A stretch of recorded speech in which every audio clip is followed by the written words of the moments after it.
Como é mesmo aquele ditado? Se Maomé não vai até a montanha vem a Maomé? Mais um ano e mais uma geração da família Galaxy é lançada pela Samsung. A sul-coreana realizou o evento em São Francisco, na Califórnia, para apresentar os seus novos celulares top de linha e claro que a família Tudo Celular se fez presente por meio de seus irmãos italianos do HD Blog.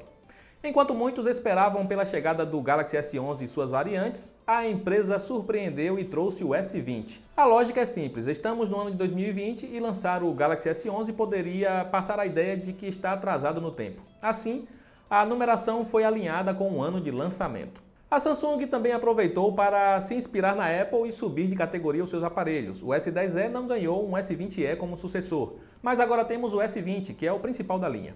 O sucessor do S10 passou a ser o S20 Plus, e o mais potente agora é chamado de Ultra, para indicar que ele é o que oferece a experiência máxima em um pacote cheio de recursos.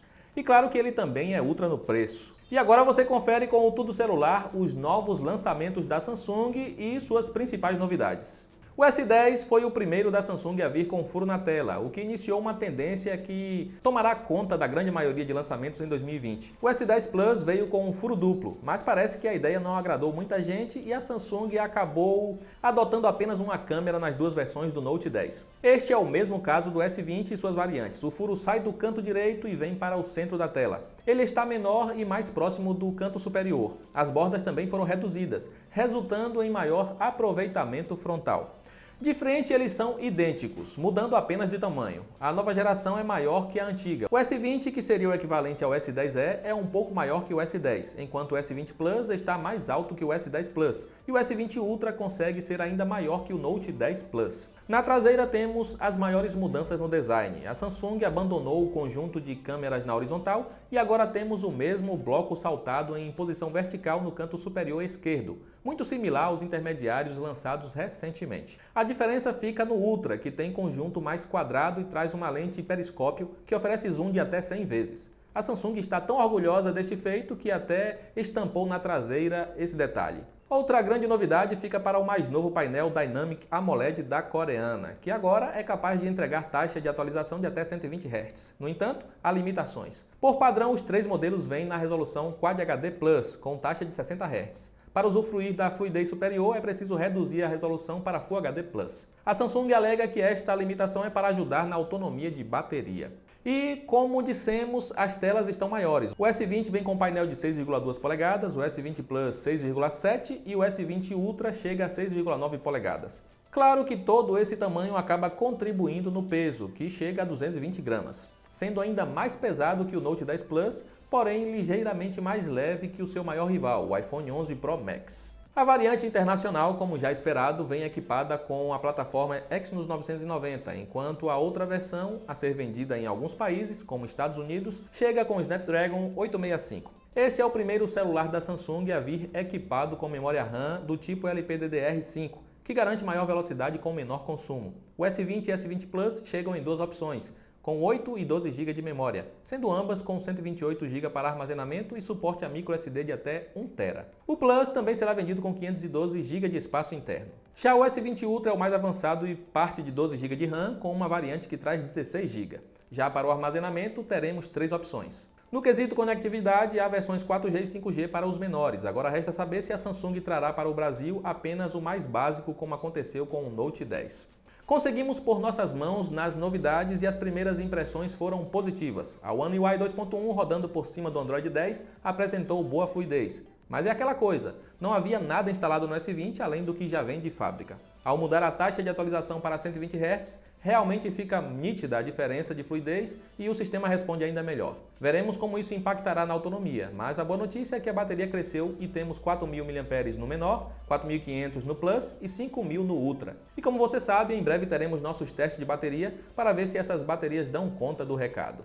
O S20 possui 3 câmeras, uma wide e uma ultra-wide de 12 megapixels, além de uma teleobjetiva de 64 megapixels. O Plus tem o mesmo conjunto, mas traz de extra um sensor de profundidade para efeito retrato mais caprichado. O Ultra é o que se destaca aqui, com câmera principal de 108 megapixels e a lente periscópio com zoom híbrido de 10 vezes e digital chegando a 100 vezes. Os demais ficam limitados a apenas 3 vezes e 30 vezes, respectivamente. A Samsung promete que o tempo de espera é muito curto ao fotografar com todos os 108 megapixels do Ultra, mas notamos um atraso de 1 a 2 segundos. Por padrão, o celular salvará fotos em 12 megapixels usando a tecnologia Nonacell, que comprime 9 pixels em um só. Vimos vários intermediários de 2019 fazerem algo parecido, mas limitados à compressão de 4 pixels por 1. No caso do S20 e S20 Plus, é possível capturar fotos de até 64 megapixels. Eles usam a câmera teleobjetiva para isso. Há também o recurso tomada simples, que faz uma curta gravação e a inteligência artificial seleciona o melhor quadro. É basicamente pegar a parte do vídeo que todo mundo ficou bem e salvar como uma foto. Se você não curtir a imagem selecionada pelo software,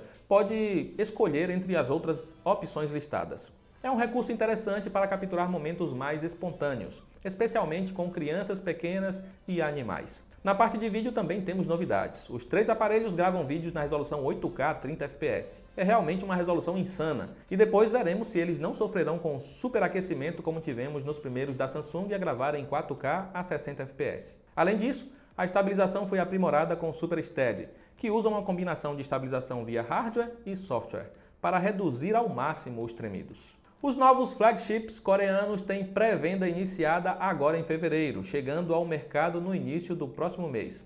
Ainda não há data para o lançamento no Brasil, mas a Samsung realizará um evento dedicado em nosso país para informar a disponibilidade e preço de cada modelo. O S20 chega inicialmente em 3 opções de cores: azul claro, rosa e grafite. A variante Plus tem de diferencial a cor branco perolada, enquanto o S20 Ultra terá apenas 2 opções, preto e cinza. E se quiser saber mais detalhes, incluindo uma comparação dos preços internacionais com os antecessores, para termos uma ideia do que esperar para o Brasil, é só clicar no link aí da descrição para conferir a pauta completa em texto com mais fotos dos 3 modelos. E então, o que você achou das mudanças na família Galaxy S? Comenta aí abaixo. Por enquanto é só. Obrigado pela companhia, um grande abraço e até a próxima.